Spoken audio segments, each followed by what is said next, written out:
Hello friends, प्यारे बच्चों। Today we will going to discuss the heat capacities, molar heat capacities.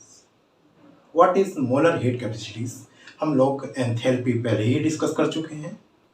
Heat capacity of a system means to absorb heat और store energy.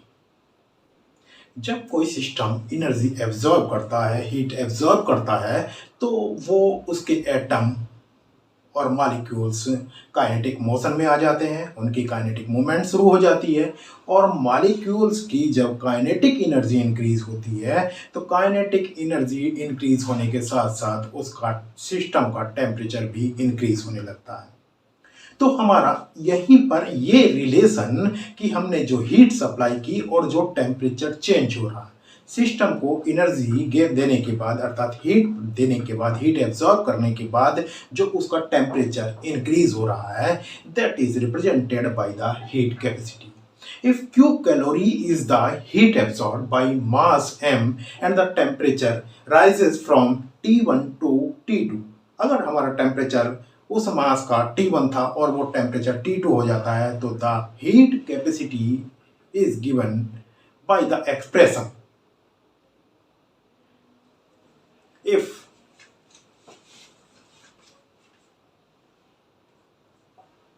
Q calorie heat absorbed by the m mass and the temperature rises from T1 to T2. The heat capacity of the system C is given by the expression, इस expression के द्वारा यहाँ पर ये दी जाएगी. C is equal to Q upon M into T2 minus T1, where Q is the heat absorbed, M is the mass, and T2 and T1 are the temperatures. Thus, the heat capacity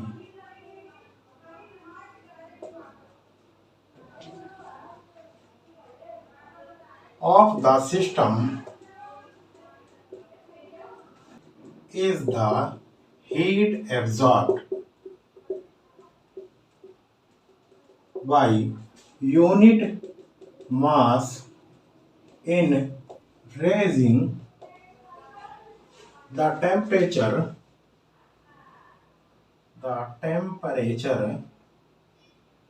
by 1 degree, 1 K or degree centigrade at a specific temperature. For 1 mole of mass, C is equal to Q upon T2 minus T1, यहाँ पर M की value 1 हो गई, 1 molar mass के लिए, is equal to Q upon delta T, यहाँ change in temperature आ जाएगा. Thus, the molar heat capacity of a system may be defined as the heat required to raise the temperature of the system by 1 degree. Since heat capacity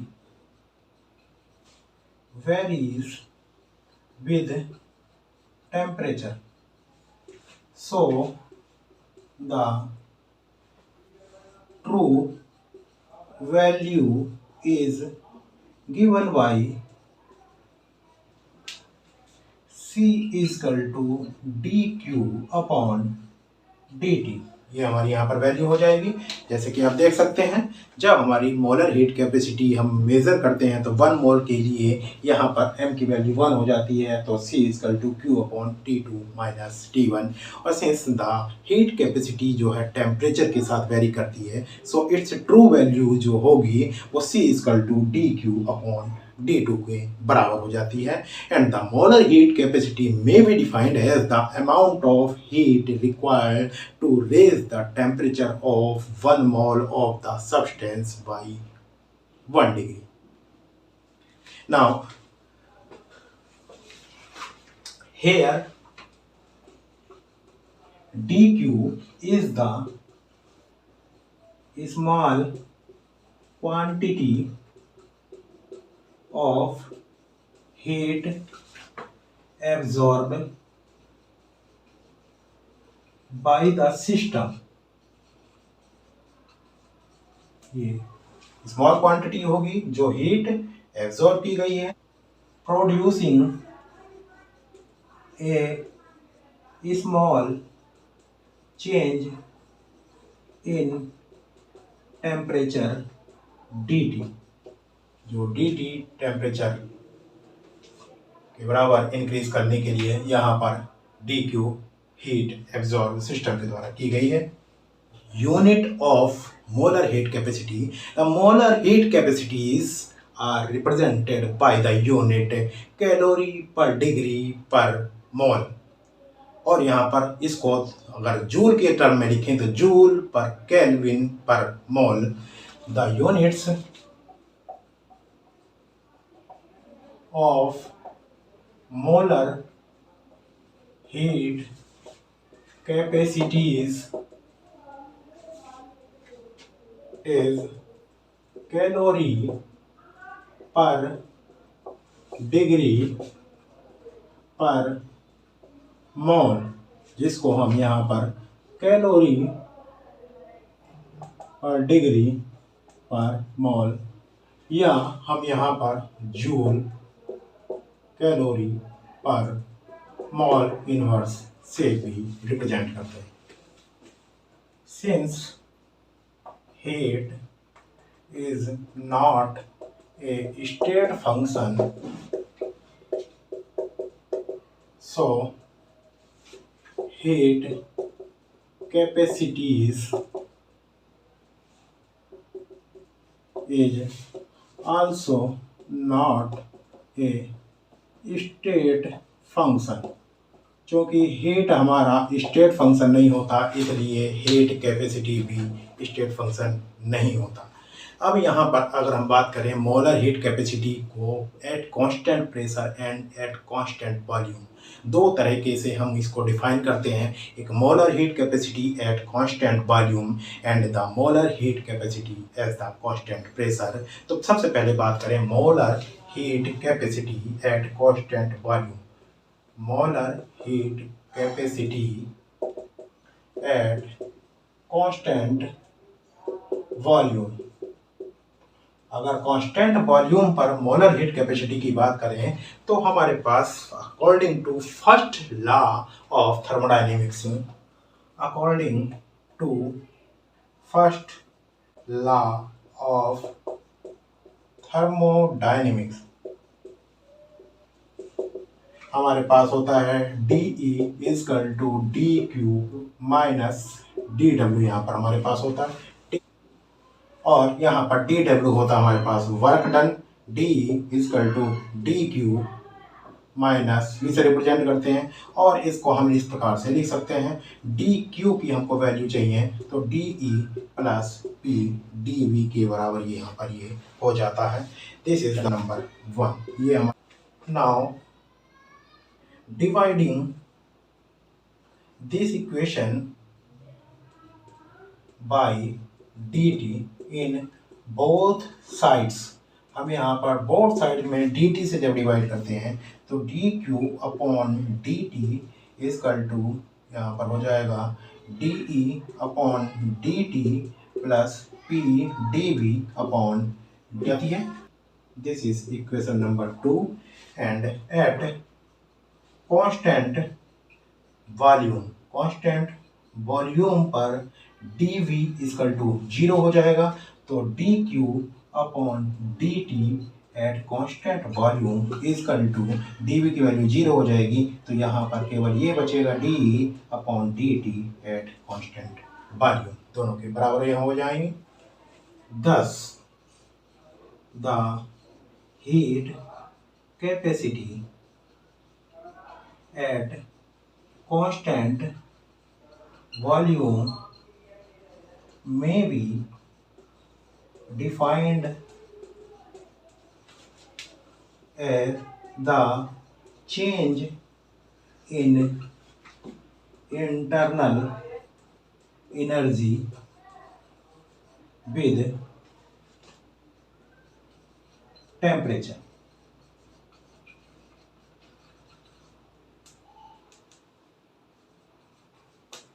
तो यहाँ पर आप देख सकते हैं ये हमारी heat capacity D Q upon D T at constant volume, ये हमारी हीट कैपेसिटी हो गई equal to D E upon D T at constant volume. अर्थात यहाँ पर हम इसको सी वी के बराबर लिख देते हैं. इक्वेशन नंबर 3 हो जाती है. तो यहाँ पर heat capacity at constant volume में be defined as the change in internal energy with temperature at constant volume. This is the molar heat capacity at constant volume, and in the similar way we can write the molar heat capacity at constant pressure. Molar heat capacity at constant pressure. अगर molar heat capacity at constant pressure की अगर हम बात करें तो equation 2 जो हमारे पास थी, equation 2 may be written as C is dE upon dt plus PdV upon dt. ये हमारे पास इक्वेशन थी. इस इक्वेशन को सपोज हम यहाँ पर इक्वेशन नंबर 4 लिख लेते हैं. नाउ अब यहाँ पर आप देख सकते हैं हमारे पास H इजकल टू होता है E plus P V. Differentiating this equation with respect to temperature, constant pressure. अगर हम इस इक्वेशन को कांस्टेंट प्रेशर पर टेम्परेचर के रेस्पेक्ट में डिफरेंशिएट करते हैं तो आ जाएगा D H upon D T at constant pressure is equal to D E upon D T at constant pressure plus P into dV upon dt at constant pressure. Equation हमारे पास number 5 equation हो जाएगी. Comparing equation 4 and 5, इन दोनों equation की जब हम compare करेंगे तो हमारे पास आ जाएगा C is equal to D H upon D T at constant pressure. यहाँ पर आप देख सकते हैं D upon D T D P D V D T यहाँ पर इक्वल हो जाएगा. तो ये वैल्यू हमारी right hand side value equal है तो left hand side value equal हो जाएगी. और यहाँ पर हमारे पास सी है. सी यहाँ पर हम जनरल रूप से जब कांस्टेंट प्रेशर पर लिख रहे हैं तो यहाँ पर ये सी पी की वैल्यू हो जाती है. thus the molar heat capacity at constant pressure may be defined as the change of enthalpy with the temperature.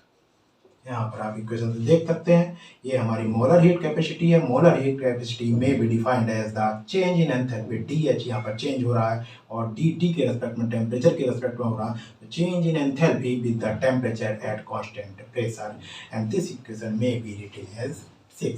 तो यहाँ पर Cp equal to DH upon dt at constant pressure is the molar heat capacity at constant pressure.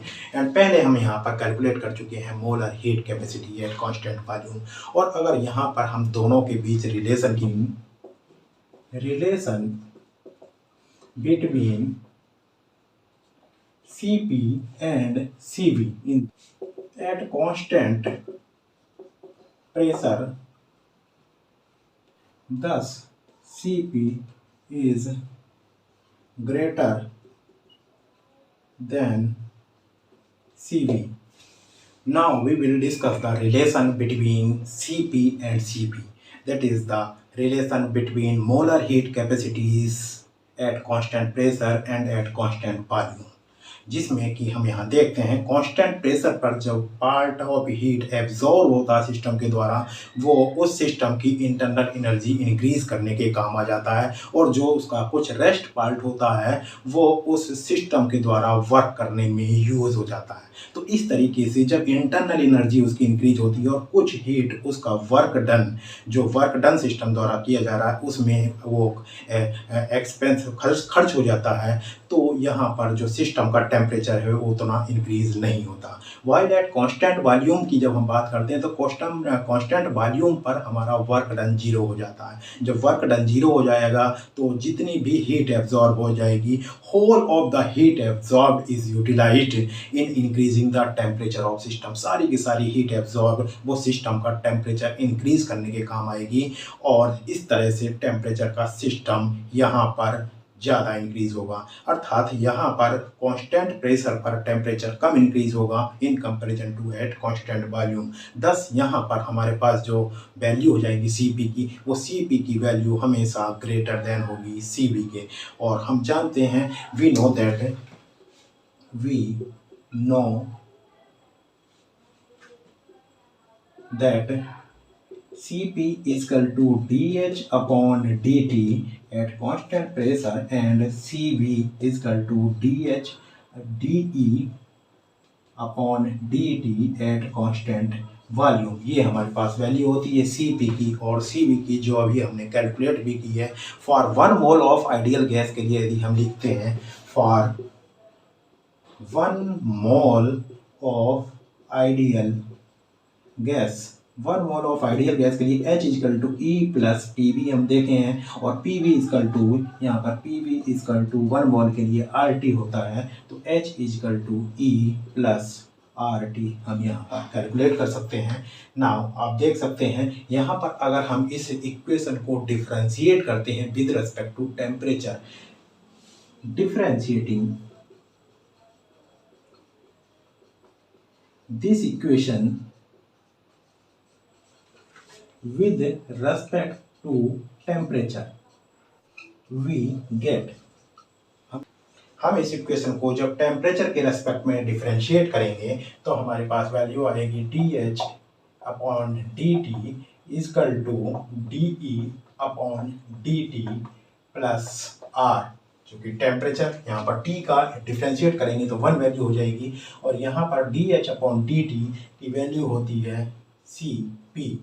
DH upon dt is equal to होता है Cp is equal to DE upon dt की value आप देख रहे हैं Cv की वैल्यू प्लस यहाँ पर R हो जाएगा, और यहाँ पर Cp minus Cv is equal to R। ये हमारे पास रिलेशन आता है molar heat capacities at constant pressure and the molar heat capacities as the constant volume. Cp minus Cv is equal to R। Thank you.